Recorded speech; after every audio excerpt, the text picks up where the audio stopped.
Hi everyone and welcome back to my channel. It's me, Kaylee, and welcome back to another day of Vlogoween. Today I'm going to be doing a book review on my new book. Well, not my new book, it's a new book to me, but Ellen Hopkins' newest book, Closer to Nowhere. I got this for my birthday this year and I was so excited. So this just came out recently, came out October 6th. Which is really cool because my birthday is October 10th.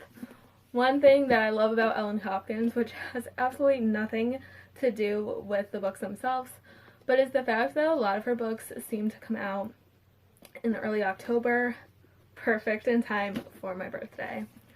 But the real reason that I love Ellen Hopkins is just because she writes amazing books. She talks about dark themes in such a profound way that really brings the reader in, and her characters are just so easy to connect with even if you haven't gone through the specific things that the characters have. She writes it in a way that you can pretty much connect to any character even if you haven't gone through drug addiction or questioning your sexuality or things like that. She makes the characters really relatable, which I really appreciate.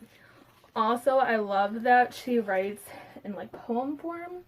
I think that's really cool and I really appreciate that. It's a different reading style, or not reading style, writing style, but you don't see that with every book and I just really enjoy that.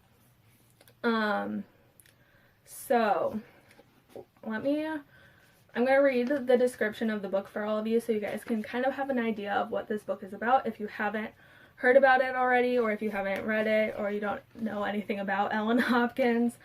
I'm just going to read the description. So it's, Hannah and Calvin might be family, but Hannah wishes they weren't.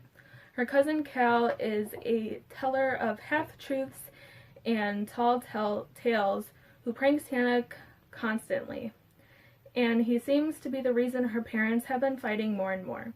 Hannah's mom tells her she has to be patient with Cal, that after his mom died and his dad went to jail, Cal needs them. But Cal moving in has turned Hannah's world upside down. And Cal, he just wants to fit in and finally feel safe, but it's tricky. He can't always control his reactions. He has frequent meltdowns, and telling the truth about his past feels risky.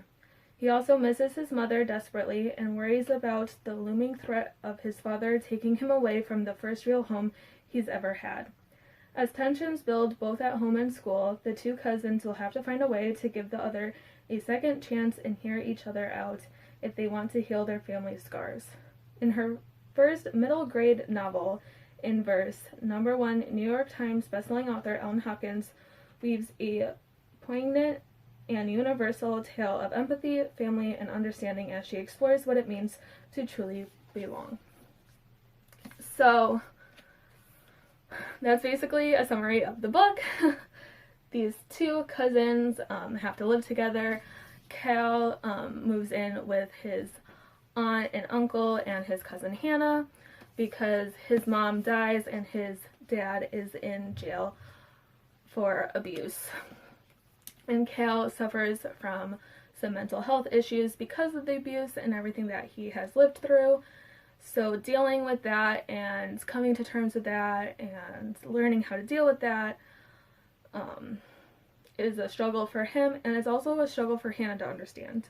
Because as it's mentioned towards the end, this is a kind of middle-aged group. From all that I can remember of Ellen Hopkins' books, which I have all of them behind me, by the way. I'm a huge fan of her writing. All of her characters seem to be in their mid to late teens, whereas Calvin and Hannah are very young. They're under 10. I think they're both under 10, if I remember correctly. They're kind of middle school age, upper elementary. So they are young, which I thought was really interesting to read from a younger kid's perspective and dealing with all of this stuff that they deal with in this book. It was very interesting to see how the two kind of come to terms with each other and grow together and learn that if they go about things together instead of going against each other, the world kind of ends up better, per se. I don't want to give any spoilers away for those who are interested in reading this book, but I do have to say it's really good. I would give it a 10 out of 10, or like 1,000 out of 10, realistically. I got this book on my birthday. Like I said, I read the first 25 pages on my birthday, but then I had to put it down because we were doing other things to celebrate. And then the next time I picked this book up, I literally finished it. So I almost finished this entire book in a day, and if I hadn't started on my birthday, I probably would have finished the entire thing in one day's time because it was that good. I could not put this book down. I think Ellen Hopkins does a really great job of keeping to the kids' age group.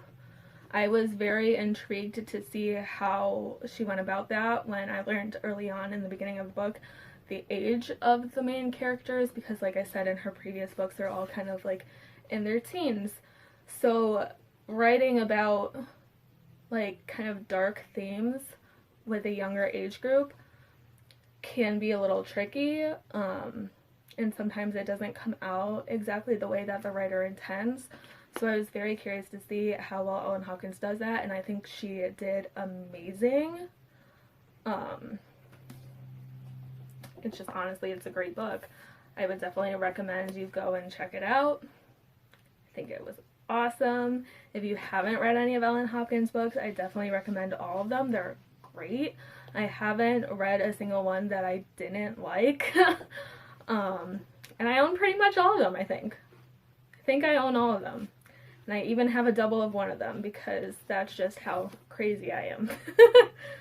But yeah, it's an awesome, awesome book. I think, so usually in like book reviews, I like to give a recommendation to who I think shouldn't read the book. And I think that's really important with books like Ellen Hopkins books, because they do talk about dark topics a lot. Not all of them, but most of them have kind of like dark themes, like surrounding drug addiction and abuse and stuff like that. So I think it's important to put like, who shouldn't read this because it might be triggering or something like that. Honestly, maybe if you have a history with like dealing with abuse and stuff, maybe it wouldn't be the best book for you, but it also might be a good book for you, to kind of see that you're not alone and see how like people process it and like things do get better. Because in all honesty, I think it has a good ending and a good message. I don't really necessarily think that there's anyone out there that shouldn't read this book. I just think if you've gone through like abuse and stuff like that, maybe read with caution. That might be the best thing, is to read it with caution and have that known in the back of your head that something in here might be triggering. But she doesn't really go so far in depth with what the abuse looked like. She just kind of briefly talks about it and occasionally goes into a little bit of depth when Cal is kind of talking, or you're reading through Cal's thinking process, but it's not like really, really detailed, if that makes sense. But definitely a great book. Read it pretty much in one day. Couldn't put it down. Highly recommend it. Go check this book out. Also go check out all of her other books. They're all amazing. Honestly, I'm so happy that I found Ellen Hopkins while I was in middle school. She really gave me a love of reading that I've taken well into my 20s. I'm 25 now, and I've been reading Ellen Hopkins since I was in middle school, so like 10. So since I was 10. So it's been like 15 years of reading Ellen Hopkins books and finding other authors like her, which is amazing. But yeah, definitely go check out this book. It's so good. Highly, highly recommend it. I'll see you guys tomorrow for another video for Vlogoween. Bye guys.